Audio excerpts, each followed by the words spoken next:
కు ఈ మాటలు తెలియపరచుము. నీవు బ్రతుకువు గనుక నీ ఇల్లు చక్కబెట్టుకో అని ఈ మాట తెలియపరచమని తన ప్రవక్తను దేవుడు పంపాడు.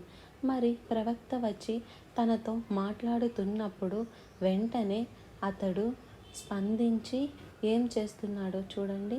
ఆమోస్ కుమారుడును ప్రవక్త అయిన యెషయా అతని యొద్దకు వచ్చి, నీవు మరణమవుచున్నావు, బ్రతుకవు గనుక నీవు నీ ఇల్లు చక్కబెట్టుకోమని యెహోవా సెలవిచ్చియున్నాడని చెప్పగా, నిజంగా ఆ మాట చెప్పంగానే అతడు వెంటనే ప్రార్థన చేస్తున్నాడు, దేవుణ్ణి అడుగుతున్నాడు.